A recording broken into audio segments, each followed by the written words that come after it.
الشیطان الرجیم بسم اللہ الرحمن الرحیم وَإِذْ صَرَفْنَا إِلَيْكَ نَفْرًا مِنَ الْجِنِّ، اور جس وقت ہم نے متوجہ کیا آپ کی طرف جنات کی ایک جماعت کو، یستمعون القرآن، کہ وہ قرآن سنیں،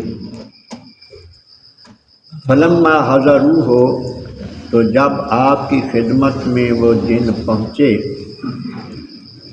قالوا، تو انہوں نے کہا، انصتوا، خاموش ہو کر سنو،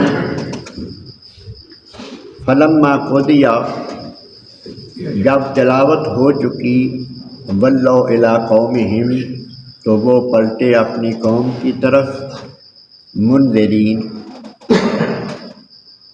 ڈر سناتے ہوئے۔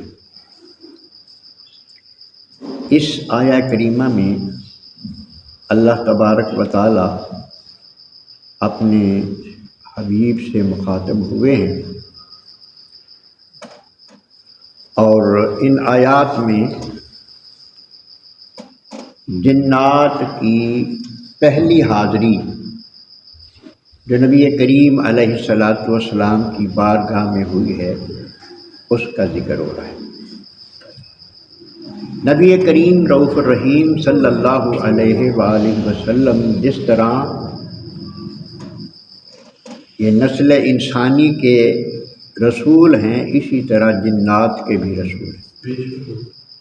یہ جو فرمایا گیا ہے نا کہ رسول الثقلین، ثقلین یعنی دو قسم کی اصناف جو ہوتی ہے، یعنی نسل انسانی اور جنات جو ہیں، یہ بھی نبی کریم علیہ الصلاۃ والسلام کی امت۔ اس میں جو واقعہ بیان ہو رہا ہے وہ یہ ہے کہ وادی نخلہ، یہ مکے اور طائف کے درمیان ایک مقام ہے جس کو مزار عکاص، جس میں یہ جہالت کے دور میں میلہ لگتا تھا اور سارے لوگ وہاں جمع ہوتے تھے۔ تو نبی کریم علیہ الصلاۃ والسلام دعوت و تبلیغ کے سلسلے میں ان جگہوں کی طرف سفر فرماتے رہتے تھے۔ تو ایک دفعہ وادی نخلہ میں نبی کریم علیہ الصلاۃ والسلام اس بازار کی طرف جا رہے تھے دعوت لے کر، تو وہاں صبح کی نماز نبی کریم علیہ الصلاۃ والسلام پڑھا رہے تھے اور آپ قرآن مجید کی تلاوت کر رہے تھے۔ تو وہاں جنات کی ایک جماعت گزری، جن کی تعداد بعض نے 7 لکھا ہے اور بعض نے 9 لکھا ہے، اور یہ بھی ایک مشن پر روانہ ہوئے تھے جنات بھی۔ ان کا مشن یہ تھا کہ نبی کریم علیہ الصلاۃ والسلام کی بعثت سے پہلے یہ آسمان پر چلے جاتے تھے اور فرشتوں کی باتیں سن لیتے تھے۔ فرشتے دنیا کے اندر جو بھی تبدیلیاں ہونے والی ہوتی ہیں ان کا ذکر کرتے آپس میں، تو یہ جنات ان کی باتیں سن لیتے اور اپنے جو کاہن جن کے ساتھ ان کا رابطہ ہوتا جنات کا، ان کو آ کے بتاتے، ایک بات اوپر سے سنتے اور کئی باتیں اپنی طرف سے ملا کے تو بتاتے۔ وہ لوگوں کو خبریں دیتے کہ فلاں وقت میں یہ ہونے والا، کوئی بات سچی ہوتی کوئی جھوٹی ہوتی۔ آج بھی یہ ہوتا ہے جو کہتے ہیں نا جی فلاں کے پاس موکلات ہیں، وہ موکلات یہ جنی ہوتے ہیں۔ اللہ اکبر۔ تو جب یہاں سے گزرے، تو جب نبی کریم علیہ السلام کی بعثت ہوئی تو ان کا آسمان پر جانا بند ہو گیا۔ قرآن مجید میں بھی یہ آتا ہے کہ اب ان کا پیچھا کیا جاتا ہے شہاب کے ذریعے۔ یہ ستارے جب ٹوٹتی ہیں نا تو ان کو بچتے ہیں، تو ان کا اوپر جا کر باتیں سننا فرشتوں کی یہ بند ہو گیا۔ انہوں نے شیطان کے سامنے شکایت کی کہ اب ہم اوپر نہیں جا سکتے، بند ہو گیا ہمارا جانا، کیا وجہ؟ اس نے کہا کوئی نئی بات ہوئی ہے، اس دنیا میں کوئی انقلاب آیا ہے، تم پتہ کرو چل پھر۔ تو اسی سلسلے میں یہ نکلے ہوئے تھے، تو جب دیکھا کہ نبی کریم علیہ الصلاۃ والسلام قرآن مجید کی تلاوت کر رہے ہیں، تو یہ بھی سمجھے کہ ہم مقصد کو پہنچ گئے، یہی وہ چیز ہے جس کی وجہ سے ہمارا جانا بند ہوا۔ اب یہ وہاں رک گئے جنات جہاں نبی کریم علیہ السلام پڑھ رہے تھے، انہوں نے ایک دوسرے کو خاموش کروایا کہ خاموش ہو جاؤ اور سنو خاموشی کے ساتھ۔ تو جب آپ کی تلاوت مکمل ہوئی تو نبی کریم علیہ الصلاۃ والسلام کی بارگاہ میں یہ حاضر ہو گئے اور کلمہ پڑھ لیا، مسلمان ہو گئے۔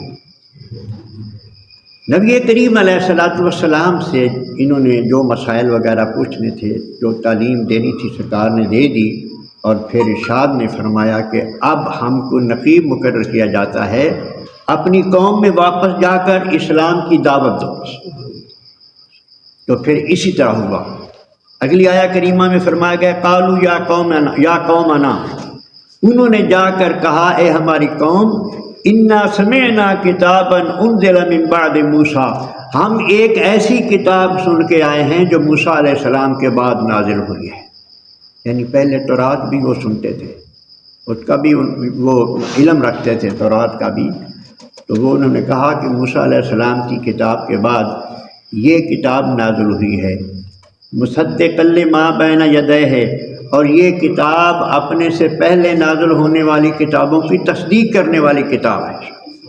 کتاب کی عظمت اور شان کا بھی پتہ چل گیا، وہ بیان کر رہے ہیں باقاعدہ۔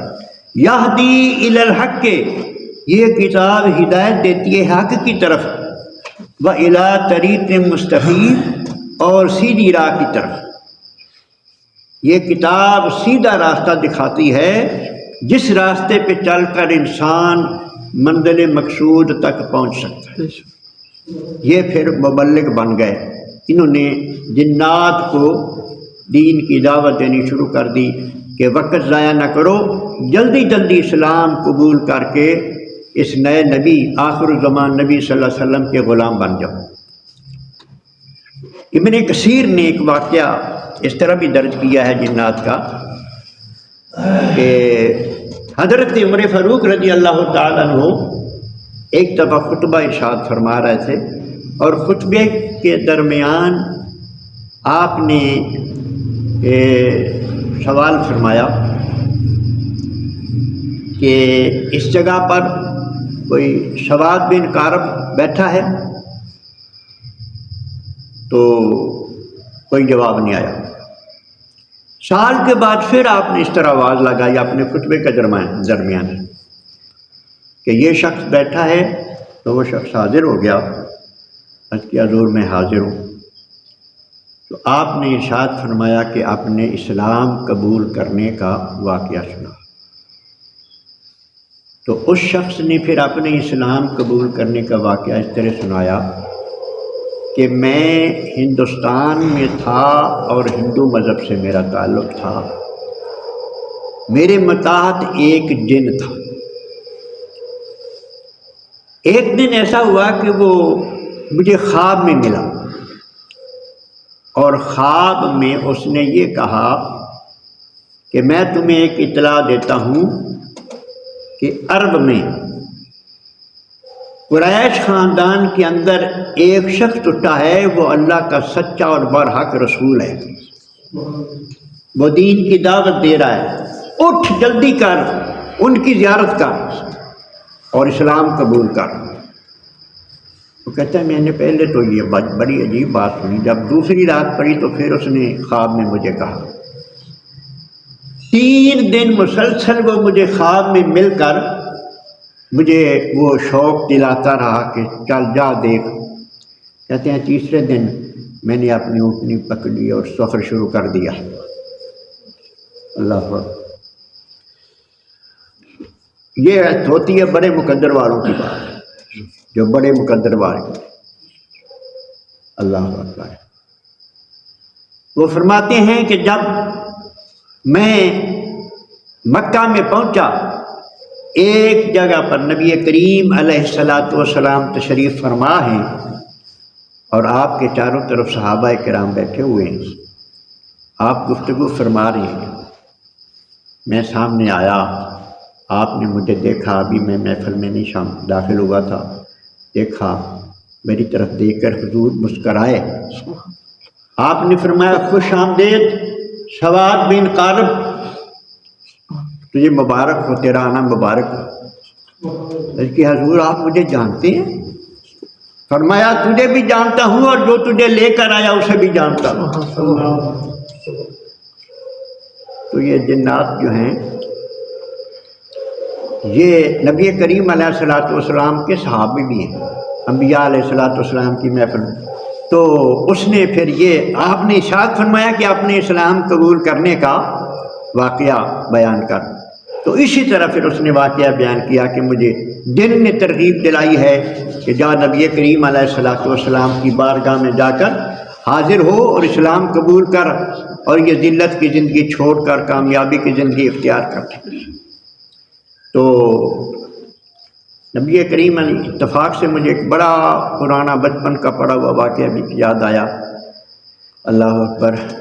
یہ ابن کثیر رحمۃ اللہ علیہ جو یہ مفسر ہیں، انہوں نے دیکھا کہ مسجد میں سانپ، تو آپ نے اس کو مار دیا۔ جب آپ نے مار دیا تو کچھ لوگ پھر انسانی شکل میں آئے، انہوں نے آپ کو گرفتار کر لیا، وہ اپنے بادشاہ کے پاس لے گئے۔ جب بادشاہ کے پاس لے گئے، انہوں نے کہا کہ انہوں نے ہمارا ایک فرد جو ہے نا اس کو قتل کیا ہے شخص نے۔ اس بادشاہ نے مجھے پوچھا کہ کیوں قتل کیا اس کو؟ میں کہا میں نے تو کسی کو نہیں قتل کیا، میں نے تو ایک سانپ مارا ہے، کسی فرد کو میں نے قتل نہیں کیا۔ تو انہوں نے کہا جی وہی ہمارا فرد تھا، وہ جن تھا ہمارا، تو انہوں نے قتل کیا۔ تو بادشاہ نے فرمایا، پوچھا بھی تم نے کیوں قتل کیا؟ آپ نے ارشاد فرمایا کہ میرے نبی کریم علیہ الصلوۃ والسلام کا ارشاد ہے کہ جہاں سانپ کو دیکھو اسے مار دو۔ یہ حضور کا ارشاد ہے کہ جہاں بھی کوئی موذی جانور جو تمہیں تکلیف پہنچاتا ہے، جو تمہارے لیے جان لیوا بن سکتا ہے یا تمہیں کوئی تکلیف پہنچائے گا، اس کو مار دو، یہ حضور کا حکم ہے۔ آپ نے فرمایا کہ میں نے تو اپنے آقا کے حکم پر عمل کیا، میں نے سانپ دیکھا میں نے مار دیا، میرے آقا کا حکم تھا کہ اس کو مار دو۔ اللہ، وہ اس کے جو مدعی بنے ہوئے تھے انہوں نے کہا کہ ہم اس کی اس بات کو نہیں مانتے۔ تو بادشاہ نے کہا تم نے کیوں نہیں مانو گے؟ جب حضور یہ فرما رہے تھے تو میں خود حضور کی مجلس میں بیٹھا ہوا تھا، اس جن اصل میں وہ جنوں کا بادشاہ، ان کا جب حضور نے یہ فرمایا تھا تو میں حضور کی محفل میں بیٹھا ہوا تھا، میں نے یہ حدیث اپنے کانوں سے سنی ہے، یہ برحق ہیں، کیوں سانپ بن کے گیا؟ ان کا یہ تمہارا جن کیوں سانپ بن کے ان کے سامنے گیا؟ ان کو تو حکم ہے کہ اگر سانپ بن کے جاؤ گے تو پھر مارے جاؤ۔ اللہ تبارک و تعالیٰ کی یہ قدرت کی نشانیاں ہیں، اور ہمارے آقا حضور سرور کائنات صلی اللہ علیہ وسلم پوری کائنات کے رسول ہیں، فرشتوں کے بھی حضور رسول ہیں، انسانوں کے بھی، جنات کے بھی، ساری مخلوق کے رسول ہیں۔ اللہ پاک ہمیں سمجھنے کی اور آپ کی اتباع کی توفیق عطا فرمائے۔